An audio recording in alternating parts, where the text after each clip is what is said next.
Hello everyone. दोस्तों, thyroid dysfunction का कोई भी केस यदि मेरे पास आता है तो मेरा सबसे पहला प्रश्न उनसे यही होता है कि डाइट में चेंजेस क्या क्या किए। उनका सीधा सिंपल जवाब यही होता है कि नहीं डॉक्टर, डाइट में हमने किसी तरह का कोई चेंज नहीं किया, डाइट जैसे हम ले रहे थे वैसे ही ले रहे हैं, बस हमारी डोज ऊपर नीचे होती रहती है। देखिए, डोज में फ्लक्चुएशन होना बेसिकली आपकी जो इन्वेस्टिगेशन होती है थायराइड प्रोफाइल, उसकी बेसिस पे डोज डिसाइड होती है। लेकिन अगर थायराइड प्रोफाइल आपकी फ्लक्चुएट होती है तो उसकी मेन वजह है डाइट। देखिए, थायराइड डिसफंक्शन चाहे हाइपरथायराइडिज्म हो या हाइपोथायराइडिज्म हो, दोनों ही केसेस में मेटाबॉलिज्म का रिलेशन माना जाता है। दोनों ही मेटाबॉलिक रिलेटेड प्रॉब्लम्स हैं और जो बीमारी जो प्रॉब्लम मेटाबॉलिज्म से रिलेटेड होती है उसमें डाइट बैलेंस किए बिना आप उस बीमारी को कंट्रोल नहीं कर सकते हैं।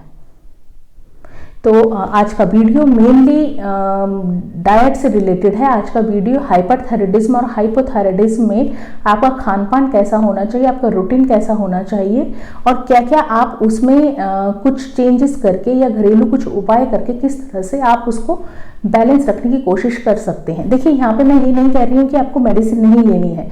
ऑफकोर्स आपको मेडिसिन लेनी है, लेकिन उसके साथ साथ कोशिश अपनी तरफ से ये करनी है कि अपने लाइफस्टाइल में थोड़े बहुत चेंजेस कर लें। तो पहले हम बात करते हैं हाइपरथायराइडिज्म की। तो देखिए, हाइपरथायराइडिज्म में हाइपर एक्टिव मेटाबॉलिज्म हो जाता है या हाइपर मेटाबॉलिज्म पाया जाता है, जिसकी वजह से जो थायराइड हार्मोन होते हैं वो एक्सेस क्वांटिटी में बनने लगते हैं। और अक्सर आपने देखा होगा कि जब जब आप टेस्ट कराते हैं तो जो थायराइड हार्मोन T3 और T4 होता है उसका लेवल नॉर्मल रेंज से ऊपर पाया जाता है। तो ये बेसिकली होता है हाइपरथायराइडिज्म में। तो इसमें लक्षण क्या क्या देखने को मिलते हैं? तो देखिए, हाइपरथायराइडिज्म में बेसिकली वज़न बहुत जल्दी रैपिडली घटने लगता है, भूख बहुत ज़्यादा लगती है, बाल झड़ते हैं, पसीना बहुत ज़्यादा आता है, दिल की जो धड़कन होती है वो बहुत ज़्यादा धड़कने लगती है, दिल की धड़कन जो है बढ़ने लगती है, जिसको पाल्पिटेशन कहते हैं।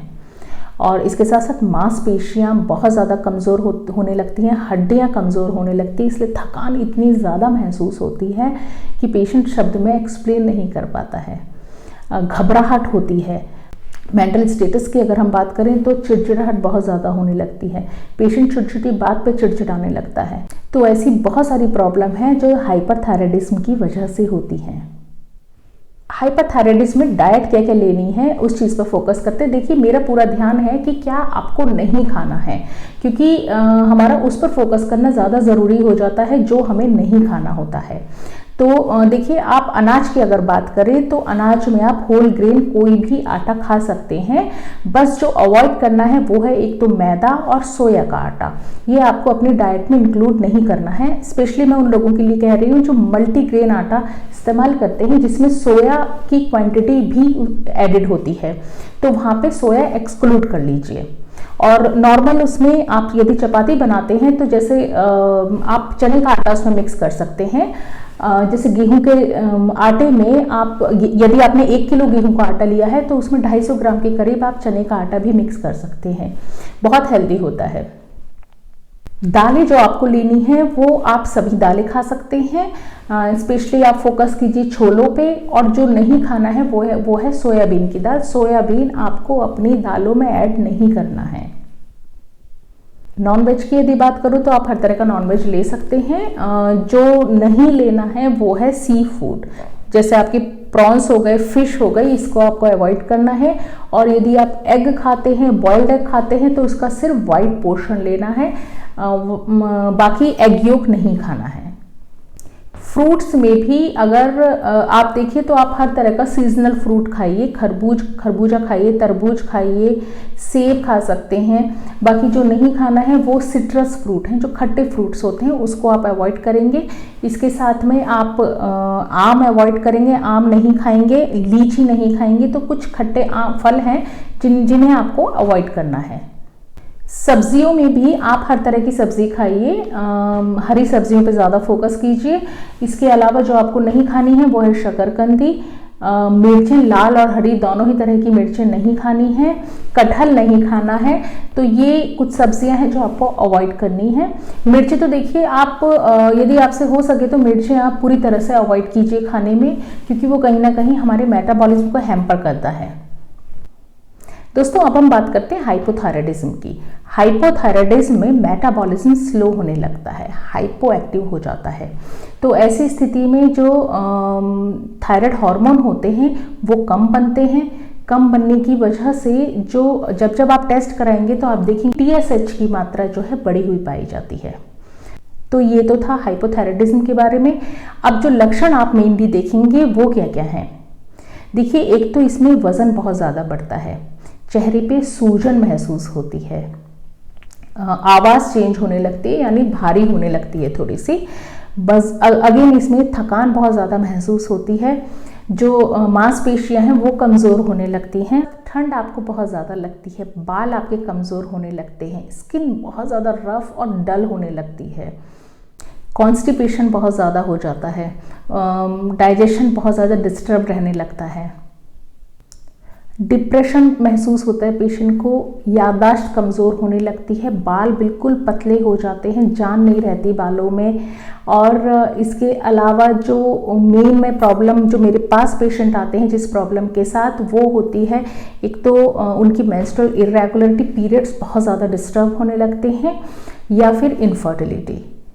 लेकिन जब इन प्रॉब्लम्स के साथ में आते हैं, जब उनका इन्वेस्टिगेशन कराया जाता है तो बहुत बार तभी पता चल पाता है कि इनका जो है थायराइड डिस्टर्ब है, इनका थायराइड हार्मोन डिस्टर्ब है, या तो हाइपोथायराइडिज्म या हाइपरथायराइडिज्म, दोनों ही केसेस में मेंस्ट्रुअल इरेगुलरिटी पाई ही जाती है।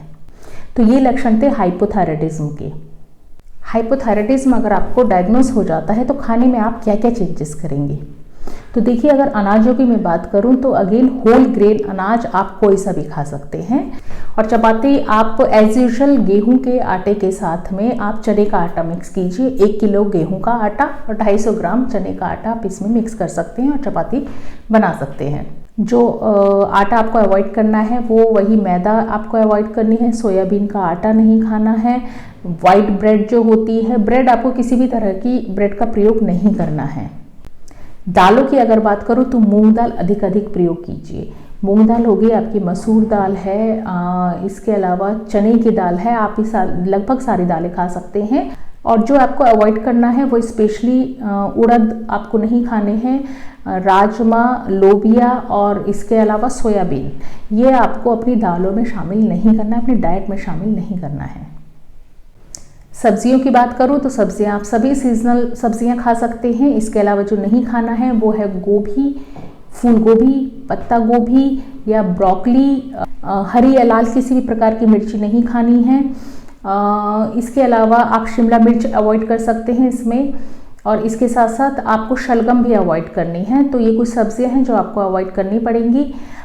और फ्रोज़न सब्जियां, आप किसी भी तरह की बॉडी में यदि प्रॉब्लम है तो आप फ्रोज़न सब्जियों का इस्तेमाल किसी भी हालत में ना करें। फलों में आप सभी सीज़न के फ्रूट्स खा सकते हैं। स्पेशली जो अवॉइड करना है वो है केला, और जो पैक्ड फ्रूट्स होते हैं, जो कैंड फ्रूट्स होते हैं, वो आपको अवॉइड करने हैं। डेयरी प्रोडक्ट्स में अगर देखें तो आप लो फैट मिल्क आप लें, जिसमें ज़्यादा फैट ना हो, मलाई ज़्यादा ना हो, जो स्किम्ड मिल्क होता है उसका आप प्रयोग करें। इसके अलावा जो आपको अवॉइड करना है वो है दही, पनीर, फुल फैट क्रीम जो होती है उसको अवॉइड करना है, फुल फैट मिल्क अवॉइड करना है, कंडेंस्ड मिल्क जो आता है उसको आपको अवॉइड करना है। नॉनवेज यदि खाते हैं तो आप हर तरह का मीट खा सकते हैं। सिर्फ जो अवॉइड करना है वो है जो आपका सॉल्टी वाटर, जो सॉल्टी सी वाटर जो होता है, जो समुद्र के पानी में रहने वाली मछलियाँ होती हैं वो नहीं खानी है, और एग योक नहीं खाना है। तो ये तो थी हाइपोथायराइडिज्म में डाइट की बात। और कुछ डिटॉक्स वाटर हैं जो आपको कॉमनली हाइपर में भी और हाइपो में भी किसी भी कंडीशन में आप इन डिटॉक्स वाटर को ले सकते हैं। तो आप रात के टाइम 1 गिलास पानी में 10 से 20 के करीब धनिए की पत्तियां आप उसमें भिगो के रख दीजिए और ढक के रख दीजिए। सुबह को वो पानी छानकर आप पी सकते हैं। इसके साथ साथ आप आधा चम्मच सौंफ लीजिए, आधा चम्मच जीरा और आधा चम्मच धनिया, साबुत धनिया जो होता है, धनिया के बीज होते हैं, उनको आप ले लें। उनको 3 कप पानी में आप डालें और उबाल लें, और उसको तब तक उबालना है जब तक कि वो 1 कप नहीं रह जाता, और मॉर्निंग में एक डिटॉक्स वाटर की तरह आप उसको पी सकते हैं। इसके अलावा आप छोटे छोटे 1 से 2 जिंजर की स्लाइसेस ले लें, 4 से 5 तुलसी के पत्ते और थोड़ी सी हल्दी, तकरीबन 1/3 स्पून जो है आप हल्दी ले लें। 3 कप पानी में उसे डालें और 1 कप पानी तक रहने तक उसको उबालते रहें और उसे फिर छान के पी लें। ये भी अगेन आपका डिटॉक्स की तरह काम करेगा। और इसके साथ साथ फ्लैक्सीड का यूज़ कर सकते हैं। फ्लैक्सीड आप रोस्ट करके रख लें, उसकी 1 चम्मच की क्वांटिटी आप दिन में 2 बार ले सकते हैं इजीली। किसी भी फॉर्म में, पाउडर फॉर्म में भी आप ले सकते हैं, उसको साबुत भी ले सकते हैं, या किसी में मिक्स करके आप ले लीजिए। और कुछ कॉमन चीज़ें हैं जिस पे आपको फोकस करना है। एक तो ये कि आपको 30 से 45 मिनट के करीब मॉर्निंग में वॉक ज़रूर करनी है, चाहे कंडीशन कोई भी हो। दूसरा, आपको कोशिश ये करनी है कि नींद आपको प्रॉपर टाइम पे, एक शेड्यूल टाइम पे आप जल्दी सोएं और जल्दी उठें। इसके साथ साथ कॉन्स्टिपेशन किसी भी तरह से, किसी भी कंडीशन में ना होने पाए, इस चीज़ का खास ध्यान रखेंगे। यदि आपको नॉर्मली कॉन्स्टिपेशन की प्रॉब्लम रहती है तो आप त्रिफला पाउडर होता है, उसकी आधा चम्मच, आधे से 1 चम्मच आप त्रिफला पाउडर गुनगुने पानी के साथ रोज़ रात में लेके सो सकते हैं। इसके अलावा अपने मेटाबॉलिज्म पे स्पेशली फोकस करना है। मिर्ची का प्रयोग कम से कम कीजिए। Cold drink, packed items, junk food, इनका इस्तेमाल किसी भी तरह से अपनी डाइट में ना करें। ये चाहे मेटाबॉलिक कोई भी प्रॉब्लम हो, ये जहर का काम करते हैं, तो कोशिश कीजिए कि इन्हें पूरी तरह से अवॉइड करें। ज़्यादा मीठा या ज़्यादा सॉल्टी चीज़ों का प्रयोग ना करें। मैदा का प्रयोग पूरी तरह से अवॉइड करें अपनी डाइट में।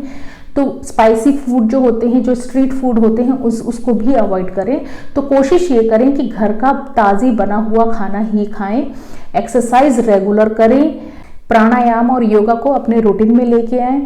तो इस तरह से छोटे मोटे चेंजेस आपकी लाइफ में ड्रास्टिक चेंज ला सकते हैं, आपके सिस्टम में ड्रास्टिक चेंज ला सकते हैं और आपकी हेल्थ में ड्रास्टिक चेंज ला सकते हैं। तो कोशिश कीजिए कि छोटे मोटे चेंजेस अगर आपको करने पड़े तो आप कीजिए, ताकि आपकी लाइफ बेहतर बन सके। तो चलिए, ये तो था थायराइड के बारे में, थायराइड डिसफंक्शन के बारे में कि क्या लेना है और क्या नहीं।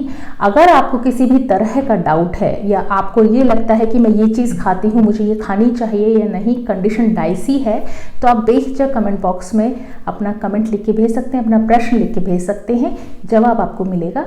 तो आज के लिए इतना ही। मिलते हैं नेक्स्ट वीडियो में। तब तक के लिए stay healthy, stay happy, take care, bye bye.